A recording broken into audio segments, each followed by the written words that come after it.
યાર આપણે ગમે તેટલું સારું ઇંગ્લિશ બોલીએ ને તોય સામેવાળાને કેમ ખબર પડી જાય કે આપણે સુરત, અમદાવાદ કે પછી રાજકોટના છીએ. આપણું ગુજરાતી કનેક્શન ક્યાંક ને ક્યાંક આપણે બોલીએ ત્યારે બહાર આવી જ જાય છે. એનું કારણ એ નથી કે આપણું ઇંગ્લિશ ખરાબ છે, એનું કારણ એ છે કે ઇંગ્લિશના જે 44 સાઉન્ડ્સ એમાંના અમુક સાઉન્ડ એવા છે જે આપણી ગુજરાતી ભાષાને, જીભને ફાવતા જ નથી.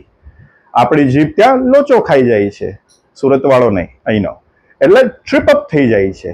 આજે હું એવી 3 મોટી ભૂલ પકડવાનો છું કે જે દરેક ગુજરાતી અજાણતા કરે જ છે. આ વિડીયો પૂરો જોશો એટલે તમારી દેશી ટોન એકદમ ગાયબ થઈ જશે. સૌથી પહેલી અને મોટામાં મોટી લડાઈ છે એસ અને એસએચ વચ્ચેની. આપણે ગુજરાતીમાં શાકભાજીને શાકભાજી કહેવાવાળા અને પૈસાને પૈસા કહેવાવાળા બંને પ્રકારના લોકો છે જ. આ જ આદત આપણે ઇંગ્લિશમાં ટ્રાન્સફર થાય છે. તો ઇંગ્લિશમાં એસ સાઉન્ડ છે એટલે નોર્મલ સ. જ્યારે તમે બોલો સેમ, સિટ, સન, ત્યારે જીભ તમારી નીચે દાંતની પાછળ રહે છે અને હવા સીધી બહાર નીકળે છે. પણ જ્યારે એસએચ એટલે કે એ સાઉન્ડ આવે ત્યારે શરણાઈનો શ બને છે. જીભ તમારી જો તાળવે અડે છે અને મોઢામાંથી ગરમ હવા નીકળે છે.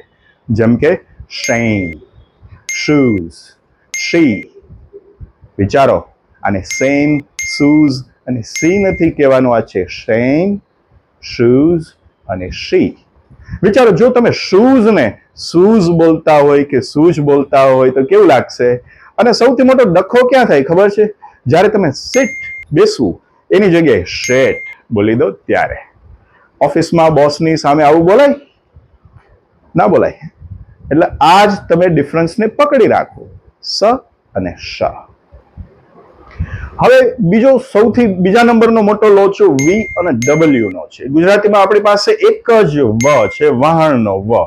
એટલે આપણે જ્યારે વેન પણ એમ જ બોલીએ છીએ અને વોટર પણ એમ જ બોલીએ છીએ, પણ ઇંગ્લિશમાં બંનેના અવાજ અલગ છે. જ્યારે પણ સ્પેલિંગ વી થી શરૂ થાય, જેમ કે વેન, બોયસ, વિક્ટરી, ત્યારે તમારા ઉપરના દાંત નીચેના હોઠને સેજ કરડવા જોઈએ કે ટચ થવા જોઈએ. બોલો મારી સાથે, બેન.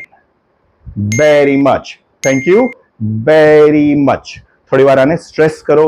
તમારા ઉપરના હોઠને ઉપરના દાંતને નીચેના હોઠ પર ટચ કરો ત્યારે આ બી સાઉન્ડ નીકળશે. પણ જ્યારે સ્પેલિંગ ડબલ્યુ થી શરૂ થાય, ડબલ્યુ થી, જેમ કે વોટર, વાઇન, વિન્ડો, ત્યારે તમારે દાંત ક્યાંય અડાવવાના નથી. તમારા હોઠને એકદમ ગોળ કરી દો અને જાણે આપણે સીટી મારવાના હોય, સીટી વગાડવાના હોય એમ બોલો. બોલો વોટર, વાઇન. ફરક સમજાયો ને? તો ચાલો એક લાસ્ટ છેલ્લો લોચો જોઈ લઈએ, જે અને ઝેડ નો. લોકો ઝૂ ને જૂ કહે છે, જીન્સ ને જીન્સ કહે છે. એટલે જે એટલે જલેબીનો જ, જીન્સ, અને ઝેડ એટલે મધમાખીનો પેલો અવાજ આવે, ઝૂ, એમેઝોન, ક્રેઝી. જો ક્રેઝી નથી, ક્રેઝી નથી, ક્રેઝી. તો ચાલો એક ક્વિક ટેસ્ટ કમેન્ટમાં મને લખીને બતાવો કે VIP બોલતી વખતે હોઠ ગોળ થશે કે દાંત તમારા હોઠને અડશે? સાચો જવાબ આપવા વાળાને હું પર્સનલી લાઈક આપીશ, હાર્ટ આપીશ, અને ફોલો અને સબસ્ક્રાઇબ કરવાનું ભૂલતા નહીં. મળીએ નેક્સ્ટ ક્લાસમાં. C you till then.